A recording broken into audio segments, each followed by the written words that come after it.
Oi, gente querida, gente amiga do canal Paz e Bem da Pós TV 247, de todas as comunidades que nós estamos juntos aí, Sejus, Pampédia, Filosofia e Movimento e tantos outros que apareceram zapeando por aí. Sejam muito bem-vindos, bem-vindas e bem-vindos. Eu sou a Carla Pavão.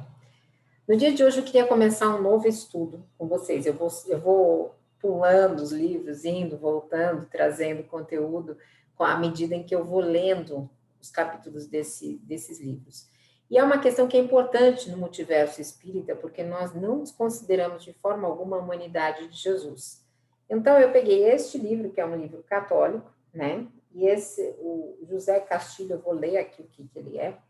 Ele nasceu em Granada em 1929, doutor em teologia pela Universidade Gregoriana de Roma e lecionou em Granada, Roma e Madrid, sendo professor convidado em São Salvador. Foi fundador e membro da direção da Associação de Teólogos e Teólogas, João 23, além de autor sobre obras de espiritualidade. É da editora Voz, esse livro, A Humanidade de Jesus. E o primeiro capítulo, que eu vou estudando junto com vocês, né? O primeiro capítulo, ele faz uma pergunta que eu acho essencial. O que nos faz humanos? O que nos faz humanos? Né? Nesse multiverso de espiritualidade, nesse multiverso que nós estamos aqui constantemente aprendendo. Ele vai dizer o seguinte, para responder essa pergunta, precisamos começar uma discussão elementar, falar do ser humano e ser humanos não são a mesma coisa. No primeiro caso, falamos de uma questão antropológica no sentido de nos referirmos a um problema ético. Além disso, ele fala mais adiante, eu vou conversar mais sobre isso, mas quando nós olhamos a origem do ser humano, nos tempos de Darwin e as novas investigações do assunto, nós vemos que desde os chimpanzés até os seres humanos, né, houve toda uma trajetória que foi determinante de um comportamento humano, no sentido que ele vai explicar nesse capítulo.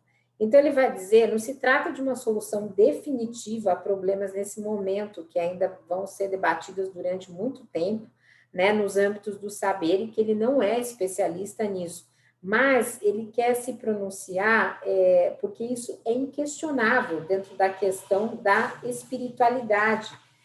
Nós não precisamos tirar nenhuma conclusão aqui, mas nós olhamos, né, o Homo sapiens como que alcançando uma inteligência necessária para estabelecer uma civilização dentro de 100 mil anos. E esses vestígios do homem sapiens, a gente olha lá na África, claro, 100 mil anos, as primeiras capacidades estéticas e simbólicas que vão se situando antes de Cristo, né? Antes de Cristo. Então, aí ele vai fazer uma pergunta, né? Seria possível garantir que a partir de então ficou definitivamente diferenciado o ser humano das espécies que o precedem na evolução? Então ele vai dizer o seguinte, essa resposta tropeça, né? Ela tropeça na dificuldade, por exemplo, que a gente sabe que os chimpanzés têm laços afetivos, que eles brigam, que eles se reconciliam, que eles enganam, que eles, enfim, fabricam ferramentas, que eles se automedicam, que eles vivem em sociedade. Então, tem uma série de questões aí que fazem parte desses ambientes em que eles vivem, né? Então, o que nos distingue, né? O que nos faz humanos, né? E ele vai dizer o seguinte, que tem gente que vai dizer da diferença do tamanho do cérebro, que também faz parte disso, que vai dizer da diferença dos genes. O próprio Carl Sagan, tem vários vídeos dele na internet, né? Falava da diferença do intelecto humano com relação aos animais, que era uma coisa quantitativa e não qualitativa, enfim. Tem uma série de pensadores aí que vão trazer muitas coisas e esse tema ele é muito argumentado em questão de capacidade e aptidão simbólica, né, que nós estamos falando. E essa capacidade, né, simbólica muitas vezes nos distingue entre pré-humanos. Então, o elemento de maior medida do que qualquer outro nos faz sermos diferentes de todas as outras criaturas é o modo singular com que tratamos a informação que recebemos. O dom do raciocínio simbólico não só está ausente nos familiares mais próximos, que ainda permanecem vivos, os grandíssimos, mas também estava a olhos vistos naqueles que já se extinguiram, mais ainda nos primeiros humanos, cujo aspecto era idêntico ao nosso. Claro que quando a gente vê algumas manifestações aí, né, contra a vacina, negando com a terra plana, a gente fica pensando onde que está isso daí, mas a rigor somos dotados disso. E eu tenho feito uma defesa muito grande de um movimento espírita dialógico, crítico, que a Dora também traz no Semeando Espiritualidades, aliás, comunidade da Pampédia, estamos juntas e juntos também, esqueci de falar no começo. Então, nós somos humanos porque nós possuímos essa capacidade simbólica de experiências simbólicas que o restante não tem acesso, né? E por conta disso, né, nós conseguimos narrar essa história humana, temos a história dos descobrimentos científicos, mas nós temos que chegar aqui no fundo de uma questão que nos interessa mais, né? Saber dessa capacidade, dessa expressão simbólica, no que elas nos diferenciam, né, dos símios? O que, por exemplo? Então, que consequências isso comporta na nossa vida? Como é que funciona isso, né? Resumidamente, para falar de uma forma bastante simplificada. Então, ele vai dizer assim, que os fenômenos mais extraordinários da história da paleontologia foi o descobrimento no local chamado de Cima de los Huesos, na Serra de Atapuerca, Espanha, de um artefato que consistia numa biface vistoso talhado em quartzito de cor vermelha que foi denominado Excalibur. E essa peça de fabricação achada nesse lugar, até o dia de hoje, não se admite outra interpretação a não ser a expressão simbólica mais antiga que se tem notícia. Então, nós estamos falando de um objeto talhado, que foi descoberto há 100 mil anos. E qual que é o significado desse adorno, né? Desse objeto super antigo para a gente analisar? Então, ele dizia o seguinte, que os investigadores de Cima de los Huesos, eles dizem o seguinte, que para os estudiosos, entre os estudiosos da paleontologia, eles explicam que após essas descobertas e essas investigações de Atapuerca, a história da encefalização da evolução humana sofreu uma mudança radical. Por quê? Porque eles começaram a saber que o tamanho do corpo não variou desde o Homo ergaster, ou ergaster, que está escrito aqui, há 1,8 milhões de anos no lago de Turkana, no Quênia, até o Homo heidelbergensis, que é o primeiro hominídeo há 600 mil anos atrás que existiu na Europa. Contudo, enquanto o tamanho do corpo não mudou, o cérebro foi aumentando de 800 centímetros cúbicos no ergaster para 1.200 centímetros cúbicos no que é descoberto em cima de los huesos. Ou seja, por que mudou a dimensão? Né? Para que aconteceu isso? Isso é um teólogo falando, gente, não é um cientista, tá? Ele vai dizer assim, olha, porque foram descobertos utensílios e artefatos que eles estavam evoluindo, né? Que havia o quê? Uma inteligência tecnológica, uma inteligência social, né? E que esse desenvolvimento tecnológico ele estava lá expresso nas pedras cortantes, nos objetos de caça, na própria defesa, na alimentação. Então, o desenvolvimento de tudo isso requer o quê? Imaginação, planejamento, criatividade, a faculdade de entender a natureza, os fatores ambientais que estão lá e como eles ocorrem, como eles são determinantes da própria vida nessas condições. Então, e aí ele vai desenvolver o quê? Relações sociais, né? Ele vai desenvolver relações sociais que tem que ter essa capacidade indispensável de tomar consciência do comportamento dos outros membros do grupo e de advertir, eventualmente, porque não tem lei, né? Então, tem isso. Então, ele foi capaz de esculpir esse artefato biface, ele não se limitou a construir um instrumento tecnológico, né? Mas ele se preocupou com a estética, era vermelho, e ali estava expresso o quê? A simbologia. Então, sejam quais forem os condicionamentos cronológicos e ambientais desse fato, na Idade da Pedra, há 76 mil anos, no norte da África, né? No Marrocos, surgem os colares, né? A gente vai nos museus aí, né? A gente vê vários colares, um muito mais bonito que o 100 mil anos antes de Cristo. Então, no período mesolítico, surgem as sepulturas, Aí depois surgem as oferendas, né? Os artefatos de sílex, as joias. E aí nós vamos andando com essa inteligência tecnológica que vai causando esse avanço do cérebro, mas que vai determinando o quê? Uma inteligência social. Eu sei que hoje em dia, às vezes, parece que a gente não tem, né? Uma parte da população não tem essa inteligência social, que ainda estão chamando gente de mito. Mas nós somos, desculpe, gente, isso não faz parte do Paz e Bem, mas desculpe o desabafo. Mas nós somos dotados dessa inteligência social e tudo isso para nós chegarmos a um ponto de compreender que quando nós falamos de símbolos e de mentalidade simbólica, nós estamos falando de questões importantíssimas para o ser humano e para a nossa condição humana. Costuma-se dizer que Picasso teria afirmado que os pintores das cavernas, por exemplo, da caverna de Altamira, né? Eles haviam deixado eles o haviam deixado sem metas para alcançar. Olha isso, né? O Picasso falando isso.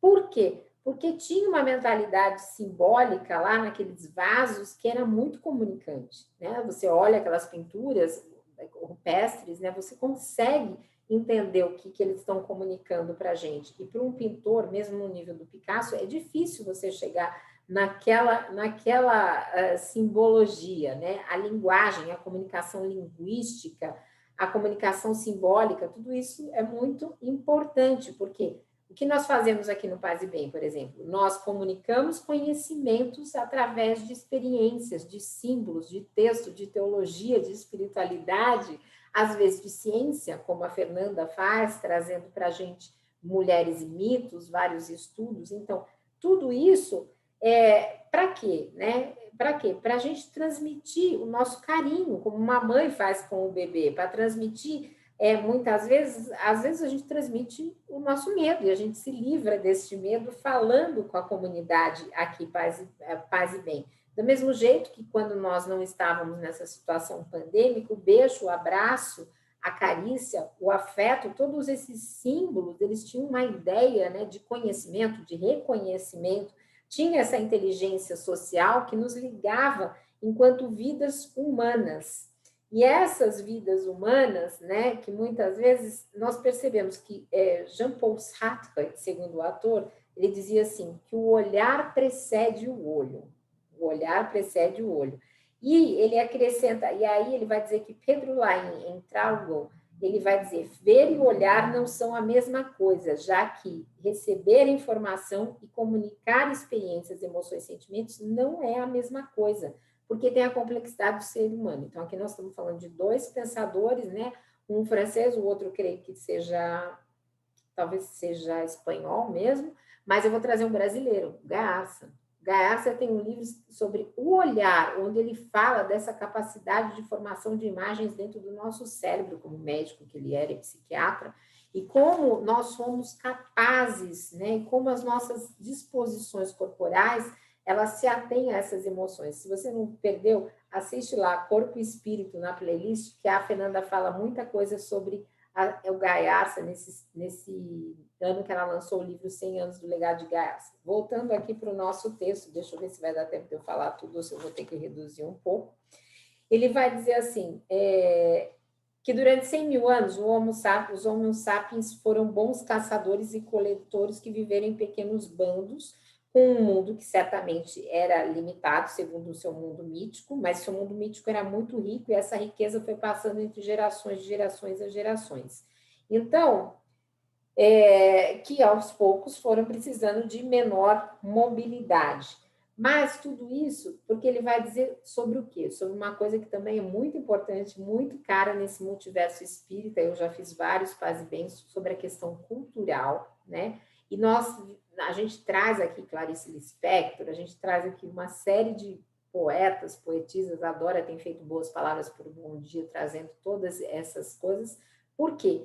Esse multiverso cultural, ele é resultado de avanços que nos definem como humanos, né? Por isso que a cultura está sendo tão atacada, porque são experiências e expressões simbólicas que nos unem em costumes, em tradições, em formas fundamentais de vida, de relações humanas. Por exemplo, esse ano foi o primeiro carnaval da minha vida sem carnaval, né? E é uma sensação muito diferente, até um pouco negativa, né? Porque eu não sou uma grande carnavalesca, nada disso, mas assim, você sente que está faltando uma parte, está faltando algo. Olhar para o carnaval sem carnaval foi foi uma experiência muito surpreendente, muito diferente. Acho que até para quem está acostumado a se esconder no mato e detesta carnaval, porque não tinha, né? Você vai ligar a TV, não tem carnaval.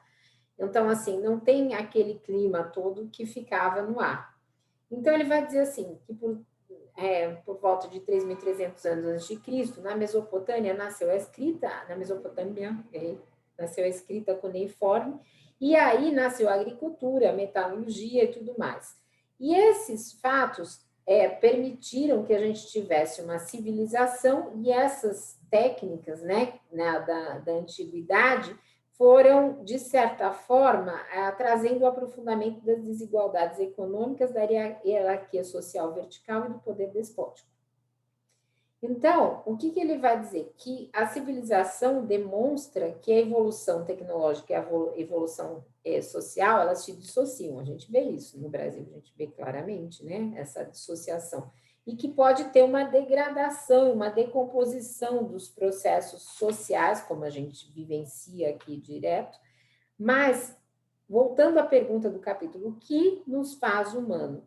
Então, ele vai dizer que ele orienta a resposta dele na seguinte, para ser concreta: a experiência simbólica nasce e cresce e se faz viva em nós, não necessariamente no aperfeiçoamento das tecnologias que descobrimos na fabricação de instrumentos de defesa e luta para nos protegermos, sentirmos seguros e atacar o inimigo, mas no enriquecimento dessa comunicação simbólica que expressa relação, encontro, satisfação, sensibilidade com aquilo que nos faz felizes, que nos ajuda, que nos dá diálogo e bondade. Então, esse pensamento simbólico, ele nos torna a vida mais grata, suportável, íntima, a convivência que nos humaniza e traz uma força para a nossa mente e cérebros. E por que eu trouxe esse texto, gente? Porque nós somos extremamente humanos aqui no canal Paz e Bem. Eu tenho a oportunidade de participar do bate-papo praticamente todo dia. Eu entro no Boas Palavras, eu entro no Caminhos, eu entro no Meu Paz e Bem, eu entro no Semeando, eu entro no Filosofia em Movimento. Às vezes, quando também dá, eu dou uma entradinha nos que o Mauro apresenta, enfim, estou sempre por lá. E essa comunicação de afeto que nós fazemos aqui, apesar de virtual, ela nos faz humanos. Ela nos faz nos apropriarmos. Ele diz aqui, o termo humano vem do latim humus, terra. Daí a conexão do humano, o mesmo que humilde, com o solo, é literalmente próprio ao mais baixo, a terra, ao que está agarrando ao solo, inclusive ao que se arrasta pela terra ou pelo chão. Ou seja, trata-se de tudo aquilo que significa grandeza, honra, importância. Então, falar da nossa humanidade aqui no canal Paz e Bem, nessa espiritualidade, nessa experiência tão difícil dessa pandemia que nós vivemos, também nos leva a falar dessa humanidade de Jesus. E então, esta humanidade de Jesus, ela está em forma, em estilo de vida. É uma humanidade que é um projeto de vida. Né? Quantas vezes nós tivemos o curso do Pero Lima Vasconcelos falando sobre o Jesus histórico. Então, é um Jesus que é oposto a esse mundo de dominação, mas é um Jesus que ele é em si só identificação com essa humanidade.